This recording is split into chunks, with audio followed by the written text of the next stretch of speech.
Hey guys, I'm Brittany from Quarter Acre Roots, where we talk about growing a lot on a little bit of space, and today we are talking about how to set up a bean teepee. I have an 8-year-old, so this is also going to double as like a little play fort structure, and we first got the idea for this when we were visiting Hershey Gardens, and I'll throw up a picture of what the bean teepee looked like here that we saw. It was so cute. It was early in the season, but I could definitely visualize like all of the vines covering the teepee and kind of closing it into making it a cute little fort. And also, it's a vertical growing solution that didn't cost us a lot of money. I think we already had everything that we used to make the teepee, and it's a great space saver for things like pole beans, lima beans, stuff like that. To get started, our supply list was 8 roughly 8-foot long bamboo poles, and we did cut these down from my uncle's backyard. And to build the teepee structure, like to adhere all of the poles to one another at the top, we used some thin twine from the dollar store and then reinforced it with paracord. And then to anchor everything in place on the ground, we used a mixture of like metal landscaping stakes that are like about this long at the end of each of the poles, and then we used 3 really long, heavier duty landscaping stakes and zip ties on 3 of the poles to further anchor it into the ground. So let's get started going through the process. We did film this over like 3 or 4 days since I was working on this with my daughter, and things always take a little bit longer when you're working with a kid on a project, but it was a really fun project to work on with her. Okay, so starting out here, we have 8 of these bamboo poles that are roughly about 8 feet each. They aren't exactly the same length, but they're give or take an inch from 8 feet. So what I did is lined up the more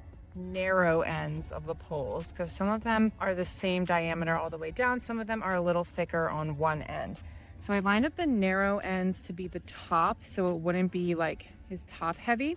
And I lined those all the way up so that they are equal up here. Now, keep in mind, I have absolutely no idea what I'm doing. So we're gonna see if we can use this twine to stick them all together and then get it standing up to the position I want it in, and then we will use some paracord to stabilize it. Okay, I've got try number 1 wound up on the top of the bamboo, so I'm gonna show you what it looks like and kind of walk you through how I did it. Okay, so to start out here, I took my twine and I made a knot. I tied it around this one, did it like a triple knot, because I was in Girl Scouts and they did not teach us helpful knots like the Boy Scouts. I should probably learn that, but we're just kind of winging it here. I wound it around once, and then I essentially just did like an over, under, over, under, over, under, over, and then wrapped it around, and then I did the opposite on the way back. So if this one was an under on the first round, I did an over coming back. So over, under, over, under. So it's like kind of loosely together, and I tried to keep them relatively close together, but also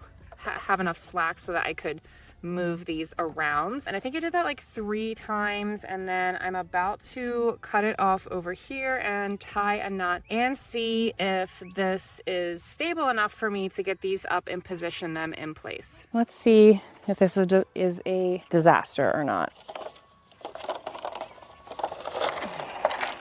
So far, so good. They have not imploded on themselves yet. All right, so I want to have an opening in the front. I'm gonna try and position the opening ones first, and then position the rest of them. Might have made it too tight because I feel like it's a little hard to maneuver these. Oops. Okay. We need to come back over here. Well, it's staying up so far and it hasn't broken, but I do fear that I made them too tight on the top, because at this point it seems like it's getting harder to move them around, but maybe I'm moving the wrong ones around. I need to kind of play with these a little bit, see where they lay best. Let's pull them all back at the same time. No. So it's not falling apart, which is quite frankly shocking, but it's not looking that good. Give me more slack.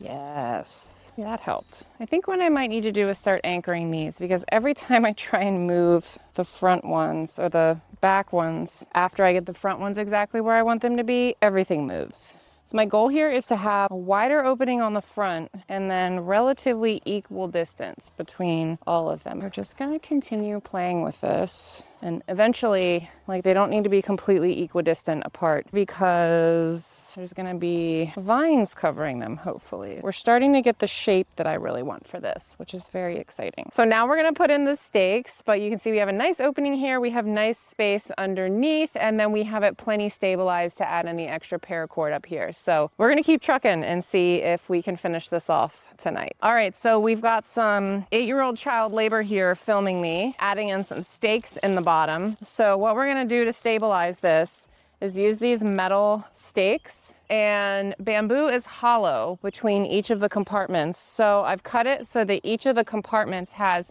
enough space to slot down over these stakes. So what we're gonna do is we're gonna do the opening first. We're gonna use this nifty little tool that my husband got me that I love so much. And then we're gonna slip this down over that, and that's just gonna stabilize it a little bit. So while they're like in there playing, or if there's light wind, it's gonna stop it from moving too much. I'm gonna add these all around, and then as I am working my way around, I'm gonna position these into their final position. So we're gonna slot in this one here. We're gonna gently lift it up and put it down over and kind of bury it around the mulch too. Put this in, stick it down a little bit, and then this is hollow in here, so we just stick it right down over top. Okay guys, my child commandeered my camera and is currently up there dancing, so I am filming on my phone again to show you guys the last step that I did here tonight. I just took paracord and I wound it all sorts of different ways around. So I wound it like around the whole top, probably like 4 times. And then I just started weaving it like in and out of all the poles, under, over. So like, is it the most secure thing in the world?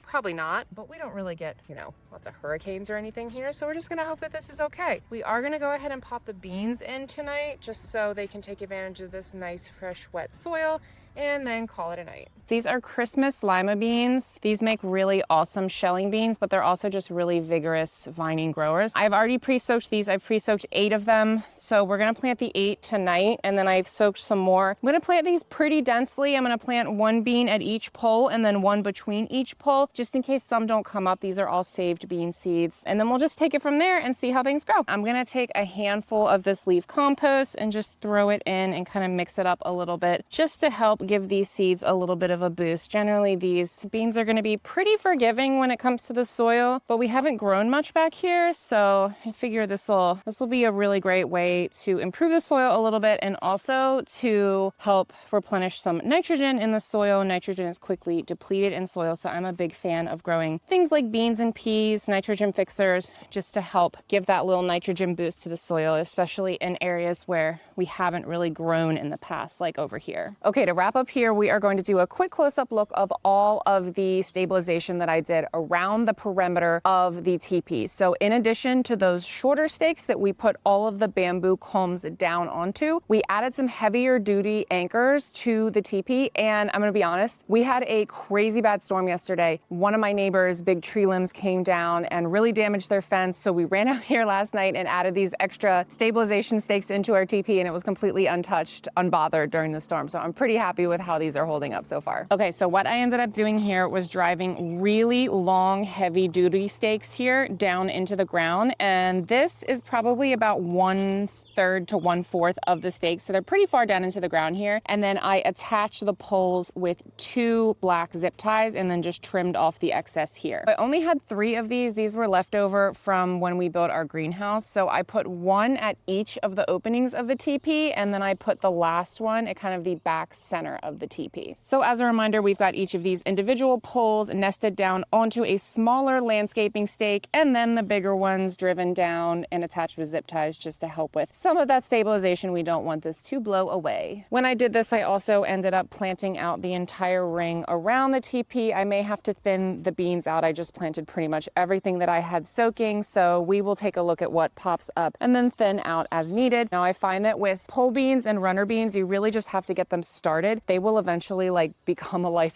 form of their own and start like twirling into one another and creating a nice dense wall of foliage, but you really want to get them started with something to grab onto to fill out those like interior spaces between each of the poles. So I don't just have beans planted at the ends of each of the poles, I have beans planted in the middle. So we added this round of twine. This is just cheap dollar store twine that I've been working through for the last couple years. This is about 1.5 feet off the ground, and then we have another round about 1 foot above that. We didn't put any more up here just because I figured we'll reevaluate once the beans get that mature, but I'm figuring that by the time we get to that point, we will actually not need to add any twine because the poles just start getting closer together and the vines will be so dense that we may actually, hopefully, have to cut some out if we have too much up here. All right, I'm coming to you live from inside of the teepee here. I figure this will be the perfect size for 2 small children or 1 adult who's looking to hide from the world and come back here in her bean teepee. Now all we need to do is water and wait for these beans to start sprouting, and I will definitely do an update in the future to let you guys know how this holds up and to show you what it looks like with all the beans on it. So until my next video,